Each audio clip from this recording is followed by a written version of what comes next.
Hey there! I'm just playing around with some movement in preparation for my weekly somatic movement class, and I discovered something kind of cool that I thought I'd share with you as a little experiment you can do on your own. So, in my weekly class, we're exploring a lot of the connection between our hands and our feet. So, one of the movements we've been playing with is holding the foot and lifting it. So there's many ways you can hold your foot. If you've ever observed a baby, they come up with all sorts of creative ways. But for the purposes of this experiment, try hooking your big toe with your two fingers, or you can do it with one. You'll get a sense of which one you prefer. And just roll back on your pelvis a little bit to lift and lengthen your foot. And see if you can make the movement in such a way that your arm is really what's initiating the lift. So you're not pushing with your foot or really engaging any muscles at all in your leg. It's the arm and the counterbalance of rolling your pelvis back, rounding in your torso, that allows the foot to unweight.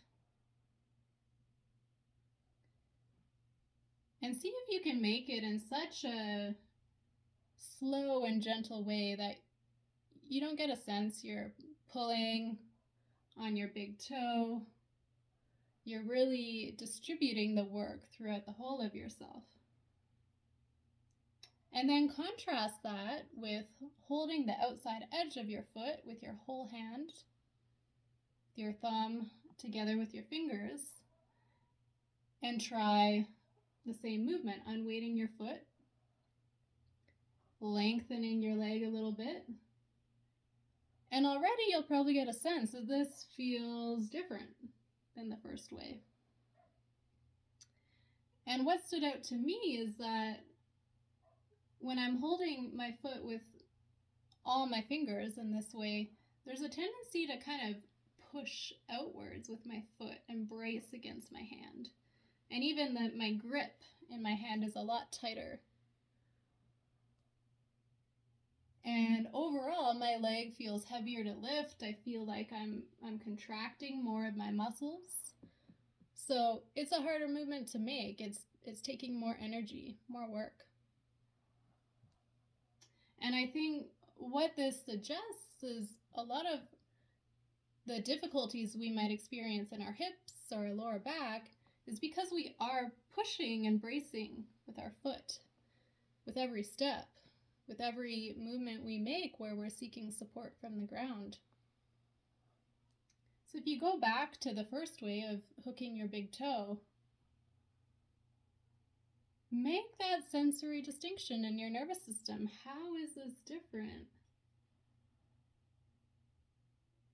How is it that your same leg, your same arm can suddenly feel light, like they're just floating away from the floor?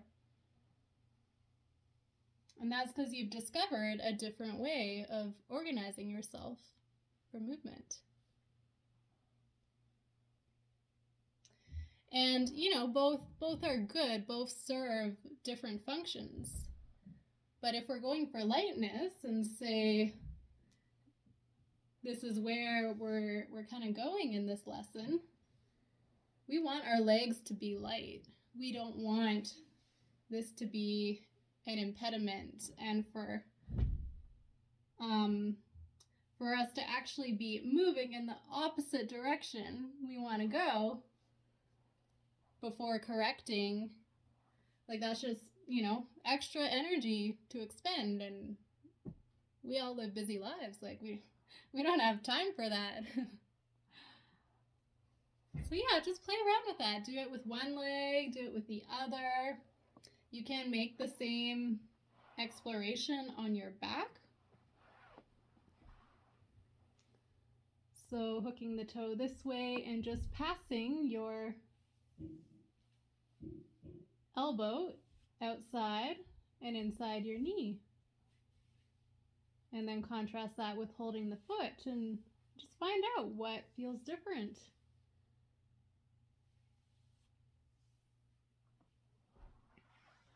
So I hope you found that interesting, and it's just a little taste of the quality and pleasure that comes from bringing more awareness and choice into how you move.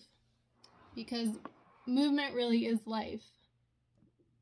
Even our thoughts, our decision-making process, all of that has movement. It has a corresponding contraction.